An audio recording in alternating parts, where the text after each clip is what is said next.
Hi, I'm attorney Rylas Dana. Today we're talking about community property. To explain community property, we'll be joined by my friend Mr. Estate and the lovely soon-to-be Mrs. Estate. What is community property? Community property refers to a U.S. state-level legal distinction that designates a married individual's assets. Any income and any real or personal property acquired by either spouse during a marriage are considered community property and thus belong to both partners of the marriage. Under community property, spouses own and owe everything equally, regardless of who earns or spends the income. This definition is from Will Kenton on Investopedia.com.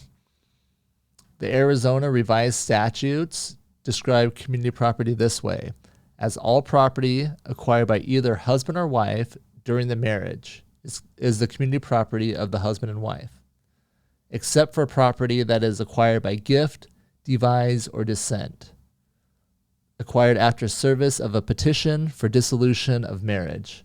So we can summarize that a little bit. Devise or descent is just a fancy word for gift. Gifts come from a will, whether personal property or real property. And number two, after service of petition for dissolution. So it's just clarifying, it's got to be during the marriage. So all property acquired during the marriage is community property except for gifts.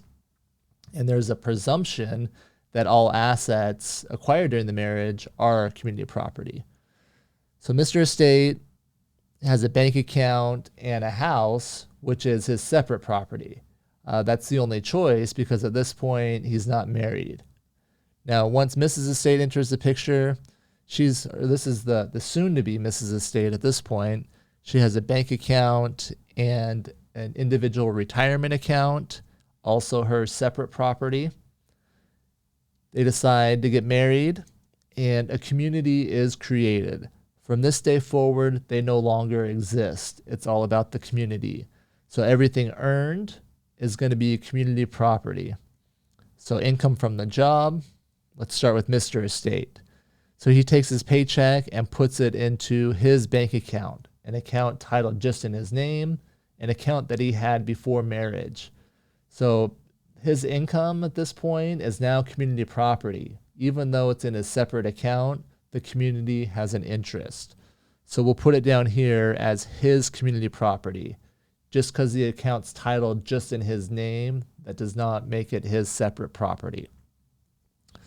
So the community has an interest in that account. Now, Mrs. Estate, she takes her paycheck, and what does she do with it? She puts it all in her IRA. So same thing. Even though it's just in her name, the community now has an interest in the IRA. So the amount earned in the IRA during marriage belongs to the community. So he sells his house. They buy a house together in both their names, and they open up a joint bank account. And let's take a look at how gifts work, like an inheritance. So Mr. Estate is the beneficiary of a trust. His parents leave him his inheritance inside of a trust. Now, if he takes money from that trust and deposits it into the joint community bank account, that is now community property because that's the assumption of everything that goes into that community account. He may be able to trace this back as his inheritance, but he has, if he wants to say that that's his separate property, he has a duty to trace that back. So that's going to be difficult once it gets mixed and commingled in a joint account. If he intends to keep it separate, then he should open a new account in just his name where it can clearly be traced that the monies in that account was from his inheritance, from that trust. So what is community property? All property acquired during the marriage is community property except for gifts.